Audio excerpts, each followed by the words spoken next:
and WNST.net. Sure, some applause. It's live. It's real.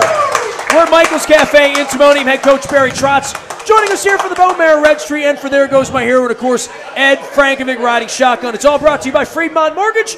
Don't make a 30-year mistake by choosing the wrong lender. You need Fremont Mortgage. They put on all of our charity swabbings and have from the beginning when my wife was diagnosed 4 years ago, as well as Cole Roofing and our friends at Howard Bank and Royal Farms. Real fresh, real fast. Ed Frankovic is our Caps historian.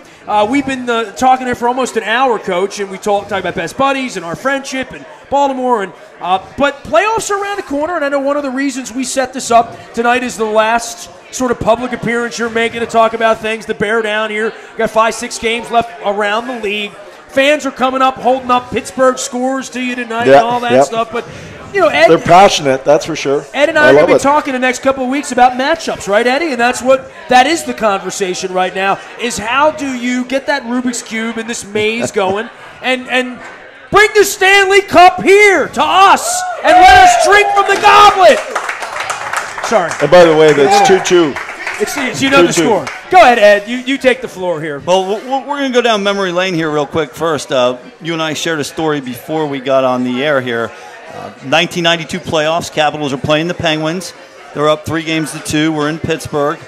I'm working for the team as a statistician. You're up in the box with David Poyle, and we're up 4-2, middle of the second period, and I think you and I can still see this play plain as day. Mike Ridley comes up the ice, tries to go cross ice from blue line to blue line, and Joey Mullen picks it up. Backhand pass, and Joey Mullen picks it off, goes in, scores on a breakaway, and the Penguins come back and win the series. I bring that play up. They also went on to win the Stanley Cup. Yep, they're 5-0. We talked about this also. The Pittsburgh Penguins have won 5 Stanley Cups every time they've beaten the Washington Capitals along the way. So this year, if we do meet, you want to be playing the right way when you go in the playoffs. What does it mean to you with this group of guys when you're talking to them? What's playing the right way for this playoffs? Just understanding the situations, and play the game that's presented. Sometimes when there's, a guy sees numbers, and he's going to try to beat 3 guys. Like, that's probably not a good decision. Odds are they're pretty good players in this league. 3-1, I don't care in what league, 3-1 is not the odds aren't in your favor. So that might be putting it behind him. Try to get it on the other side. Hopefully you get some support. Coming out of our zone, let's make sure, that you think the guy's there. Just don't throw a hope pass, Don't force things that aren't there. Just make good hockey decisions, quick hockey decisions. Know what you're going to do. Don't panic. And play the situation correctly. And if you do that, you're gonna win, and most nights. And it's going to come up to goaltending, whatever. But don't give them free opportunities to. Don't beat yourself, I guess is what I'm trying to say. Yeah, don't give them the odd man rushes. And you talk about getting the puck behind the other team, and we talked about Oshie, how if you can get it down. There's a play in last night's game that they highlighted on NBC where Backstrom really didn't have a play at the offensive blue line, but he knew Oshie was coming down the right wing, and he just threw it to the corner and banked it. And Oshie comes in and gets the puck. You've got another guy on this team that can really play well down low, and we saw this in his first year in the playoffs against the Rangers. I saw guys backing off him. Tom Wilson, the way his game is evolved over the last 4 years. He had the big series against Toronto last year. We talked about he's hated in Toronto. There's a guy that, to me, seems like he's got the prototypical body and now game to maybe really take this team in the playoffs and help it get to where it needs to go, playing that right way, getting those pucks behind defenders. Yeah, absolutely. I think the big thing with Tom is he's one of the few guys that can play that physical, that high up in the lineup. And he can get around the ice and he can make plays. He can do a lot of different things.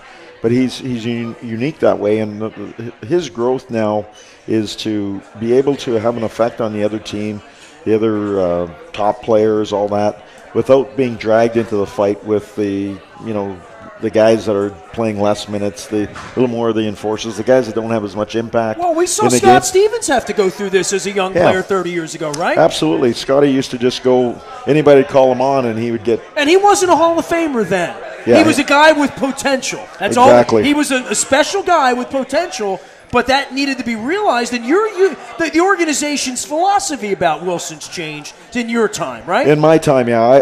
When I got there, Tom was a I guess he was 19 or 20 at the time, but he was a tough guy. He was an 18-year-old enforcer, and that's what they were using. He was playing 5-6 minutes a night, not touching the puck. But he was drafted for his skill. I mean, exactly. Every time he's out there fighting, they're like, hey, this guy's going to be a hell of a player. And I'm like, not for the penalty box. I mean, not then, at least, right? No, I really thought the decision, and I wasn't here, but there, obviously he had some impact on the team, and he had impact on the team as an enforcer, an energy guy, whatever you want. But for him to be drafted where he was a productive player. Then he probably should have went back to junior for another year. Absolutely. Had a great year, had more touches, more confidence next year. I think we were talking about that at the time. Yeah, literally. And probably starting on the third line, not the fourth line. Right. And that's probably would have been his. And I think it probably set him back a year or two.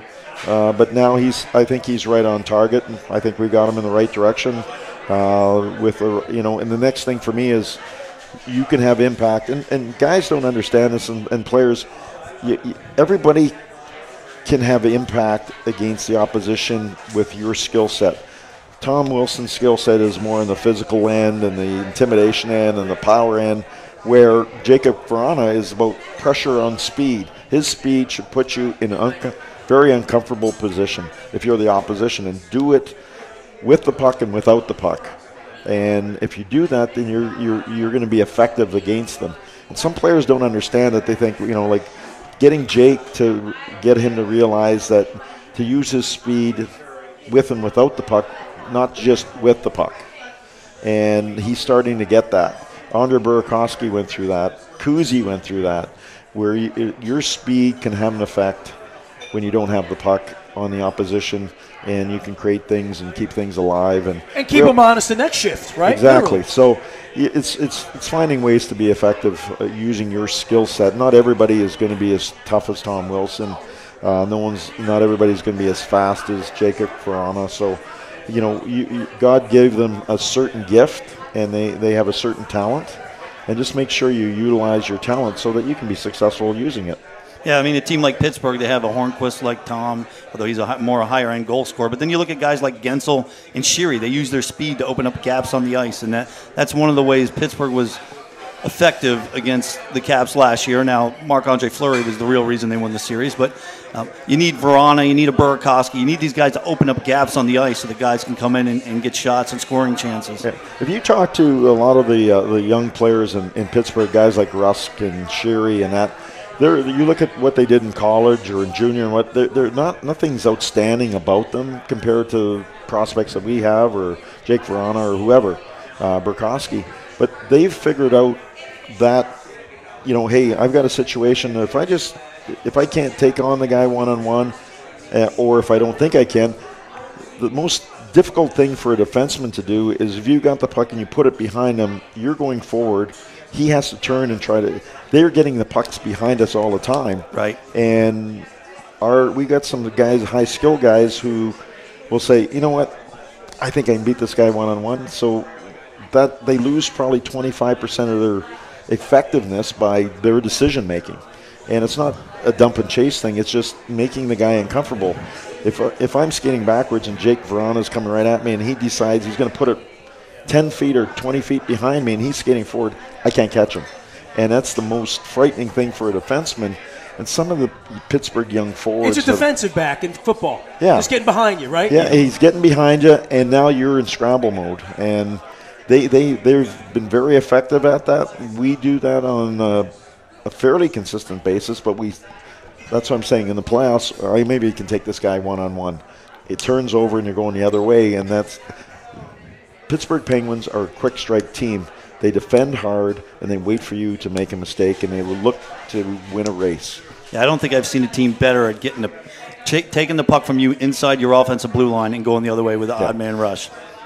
They're very effective. So you've got to manage the puck, and we sometimes are stubborn that way. We're getting better at it, and that's the growth process that we go through. We all root against Pittsburgh around here, right? And I had a couple people come tonight and say, they're losing so much here lately that they might wind up in a 4, or we might not wind up in the first round and all that stuff. I know it's not for you to pick your opponent and all that kind of stuff, and I know you'd say we're going to have to beat them anyway no matter what, because that's who we are and that's who they are at this point. But has this, I guess, fortunate March and how well you've played, you've now set yourself up to have home. All the things that you wanted to do in the beginning of the year and win in the Metro, it's kind of all sitting there for you right now. I don't know that it really matters what happens behind you. You're certainly not in any control of it, but you're monitoring it same as the fans are, right? Yeah. No, I am. I think, right now you're trying to get a leg up on who you might play so you can start working on your prep for it. But there's no sense working on your prep for it when you got 5 teams to look at. You're tiring yourself out. Play the next game. Yeah, we're just worrying about ourselves a little bit more right now. So whoever we play, it doesn't matter. And I last year during the break, I ended up going to the 4 to 5 day break. We went out to the Bahamas with the family, and I ran into Jacques Lemaire, who's got 10 Stanley Cup rings. 10. That's all. Couple as a coach and a lot as a player. And you ran into him accidentally, like literally just accidentally, and I saw. That's inspiring. You're on vacation, running into a guy with 10 Stanley Cup rings. So I've known Jacques for a number of years, and I said, Jacques, I didn't know you're here, and we started talking. I said, hey, you got time for a coffee maybe tomorrow morning? And I just pick your brain a little bit, and because we had a good team, and I'm looking for anything, Right. And so he's sitting down and he's a wise man. He's able to filter things out really easy. And I said, you won a lot of cups, and and is there anything that you say, this I knew we were going to win the cup because, or you did this, and just looking for any tidbit. And he thought for a minute. He goes, yeah. And I'm waiting for it now. I'm like, you're looking for wisdom. I'm looking for wisdom. I'm like, I get my pen ready, my phone, anything I can do. It's going to be the difference maker. This is going to be just what I need. And he goes, you know what? We don't. And he said in his French, he's got a little bit of French accent. He goes, you know what? We'd never win a cup in New Jersey if we had to play the Islanders. That was what he told me. Okay, we wouldn't have matched up well. He just said we never could beat the Islanders. Everybody's got one. Everybody's got one. And but he says you had Detroit when you were in Nashville, right? When I was in Detroit, it was a little different situation. They were Hall of 4 Fame times team. the money. Yeah, but it was sometimes you brought a knife to a gunfight. Yeah, it was $72 million versus my 18 on our team. Yeah, I thought he was going to tell you Ken Dryden and Martin Brodeur, but it all comes out. But what he did say, and I had the pleasure of working with Mike Babcock and Joel Quinville and people, and are the people that we had, Steve Eiserman, all the people with the Team Canada, and we were talking about your cups, and they were talking about when they won, and everyone had the same story that they would have lost in the first round. But this guy hit the goal post. We came back and scored a goal, and we were done. And it was funny because my first year in Washington here, we were playing the Rangers. Yep. And the first 3 games we played terrible and won, and we played great hockey in the back 3 and lost those games. Well, especially Game 6. I don't even want to talk about Game 6. And the one goal that got called off for Joel Ward, it was at the governor's meeting. It was 29-1. That Joel Ward's goal that got called off that would have made it 2-0. Yep. And probably we would have marched on. Got called off. They said it was a goal. And they were dead and done. And I think it was Chris Kreider who was coming down. He had no play.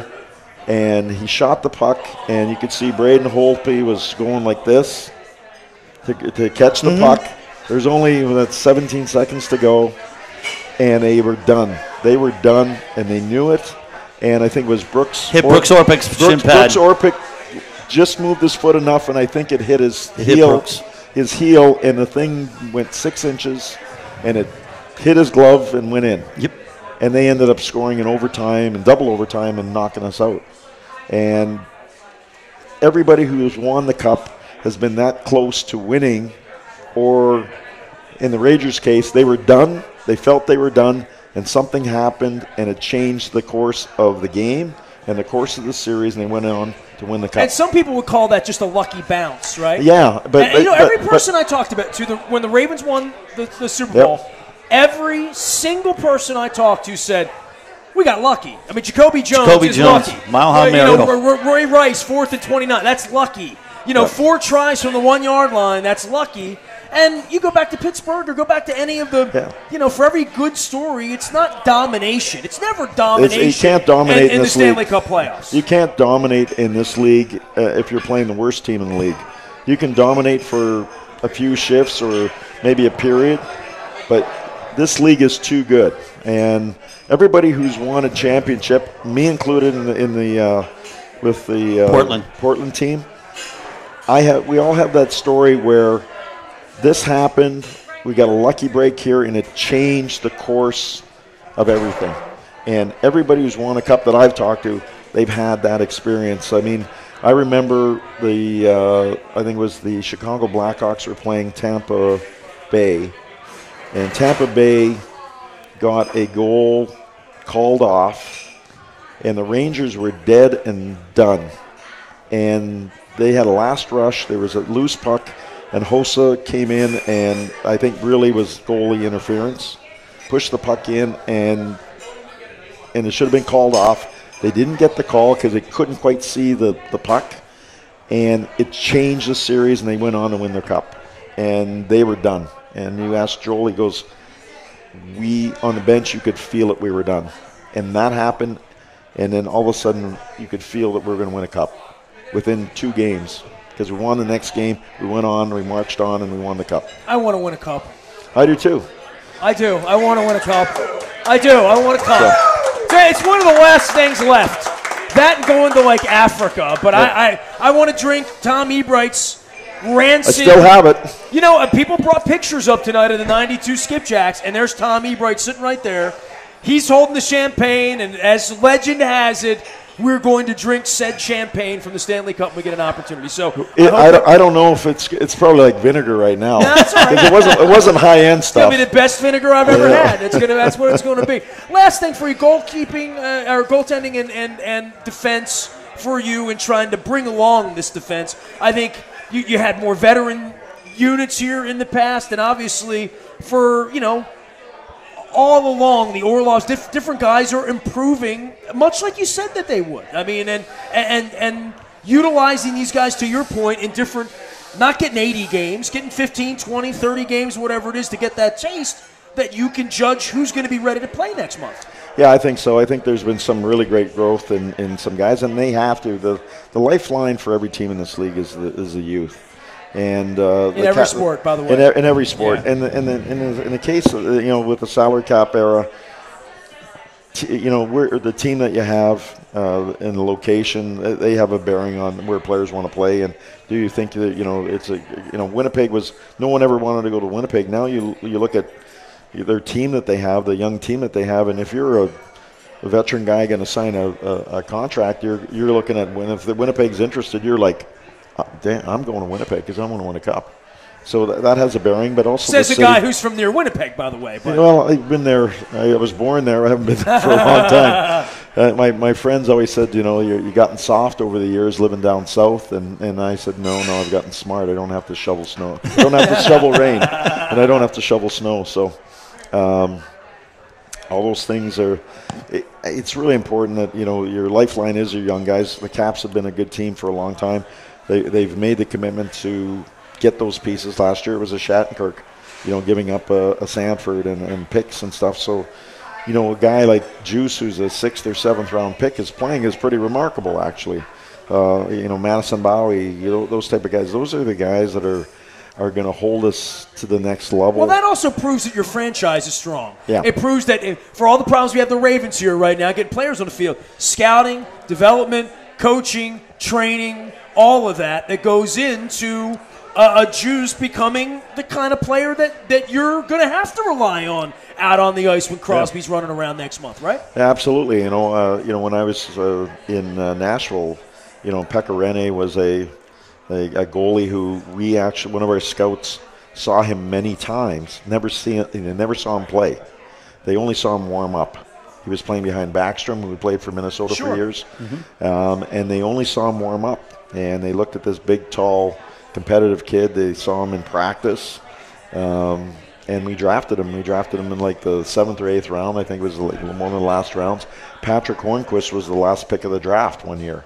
And he's scoring a lot of goals. So getting those late round picks and having scouts that can really identify some people, and then taking some risk, and usually they'll turn out. And in like Patrick Hornquist's case, he was the most fearless guy in that they saw over in Sweden, playing in sort of that, wasn't a great skater, but he was fearless. And that sort of competitive fearlessness has made him a really good player in that area of the ice where they score goals, and it's right in front of our goaltenders usually. Eddie, anything you want to wrap up here? Because I got some Canada conversation that I'm going to end us with here tonight. Well, let's talk about the team real quick. Obviously, you guys are built up the middle of the ice, and to beat Pittsburgh last year, Pittsburgh up the middle of the ice was as good as any team. They've lost to Nick Bonino, they've lost to Matt Cullen, now they've added Derek Brassard back.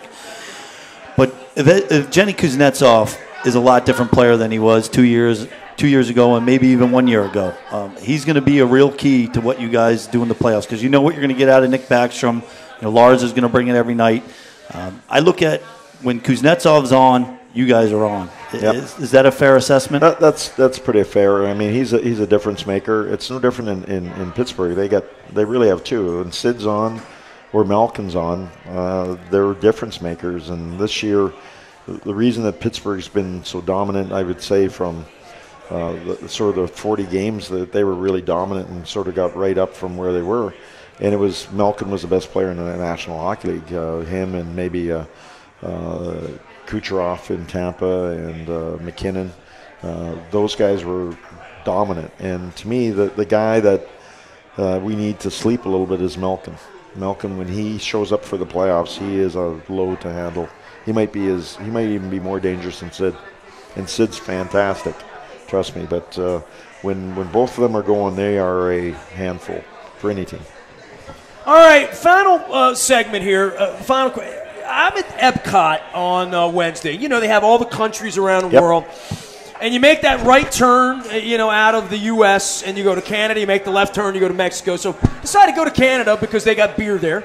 They got beer in Mexico, too. But Canada has Geddy Lee plus you. Some of my favorite people are Canadian, as you well know. Go into the big circle thing in there, and there's Martin Short in there telling jokes. And by the way, no Geddy Lee in there. I mean, you got to rethink your country. That's all I'm just rethink your people if Geddy Lee's not involved. You mentioned Winnipeg, and they did the flying thing there where they showed the – first off, I didn't know that Calgary was such a big place. Like, when I saw it looks like a big city on the map. I didn't know. Give me a little Canadian travel log, because my wife and I are looking for some bucket list stuff. I was going to do 30 rinks in 30 days. Yep. I had all that together. I had it all booked, and my wife got cancer the second time. I still haven't done it. I'm not sure that I want to leave my cat for 30 days in the middle of winter and run off to Edmonton and whatever. But in seeing this play, you mentioned Winnipeg, and that's interesting to me because you mentioned Quebec before we even sat down, because you took your family there on vacation in the summer to see concerts and stuff. That's a bucket list thing for me to see a hockey game in Quebec. I don't know if they'll ever get a team back. Maybe they will. Winnipeg, they wondered whether they would ever get a team back, and they did.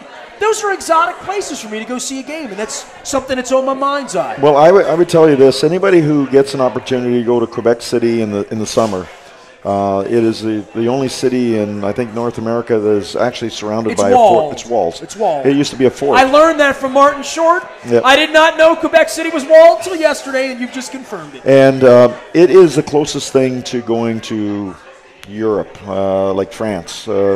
Obviously, they speak French, but the streets are cobblestone, and they got these little markets, and there's the little cafes. And I went to the International Music Festival, and they have street people who, everything from, juggling fire to contorting and all that stuff, and minstrels and all that they were playing on the streets. And then they have these bands, and got to see that. And then went on to Montreal, which is a fabulous city, and to the comedy festival and stuff like that. If you're looking for a European type of trip that you can make fairly easily from here, those two cities in the East Coast are fantastic. Toronto is like New York City, but a Canadian version of it. But they love hockey in Toronto. Like last year, the series up there, you saw me up there. I was up there for all the games. It's incredible. I mean, and the fact that we were involved in it, and they got the leg up and beat us in the first. I mean, that place went really, really sideways crazy. Yeah. Oh yeah. Last year. In Canada, they lose their Religion. mind. It's religion.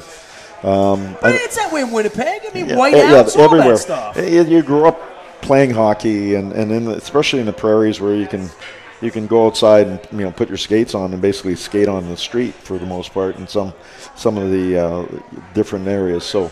Well, I drank 2 religion. Moose Heads, and I wanted to go back to Canada again. But I will. Yeah. I love your people.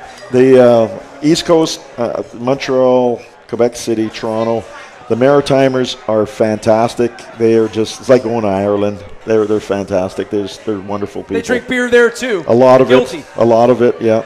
And then if you're I saw working your Springsteen way, in Moncton. Did you know that? No. I went to Moncton to see Springsteen. Stayed on a farm up there. Friendly people. We drove Yeah. to Nova Scotia. Went to Shediac. Yeah. We went to Northumberland Strait, which is the warmest body of water north of the Mason-Dixon line in the world. And we went to the Bay of Fundy, where the largest I'm learning tide, a lot about Canada right now. the largest tide in the world. The world's tide begins in the Bay of Fundy, and the tide moves 50 feet every 12 hours. Yeah. That's pretty good. I didn't know that. Oh, Canada, our home and native land. All right, yeah. Is that good? Yeah. We good? Yeah, we're good. Yeah, I would say Go win anybody the who's Stanley going, Cup and bring anybody this who's, American the cup. and I was saying on your bucket list, fly to Calgary. Oh, yeah. Get on the Banff. I gotta do the Banff thing. I gotta go work your way to Vancouver. Vancouver, Victoria Island, one of the prettiest cities in the world. Might escape there one day if this keeps up around here. Ed, a pleasure as always. My pleasure. You're going to wish Thanks, Trotzy Coach. good luck here You're and all welcome. that Of good course. stuff. Thanks to all of you who came out here tonight. Give yourselves a round of applause. We're at Michael's Cafe in Timonium. It's all brought to you by Fremont Mortgage, our friends at Howard Bank, as well as Royal Farms and Cole Roofing. Give it up for Trotzy, our friends at There Goes My Hero. Dennis, thanks for swabbing. Steve and everybody out here at Michael's. We are WNST.net, AM 1570, and WNST Towson, Baltimore, and we never stop talking Baltimore sports.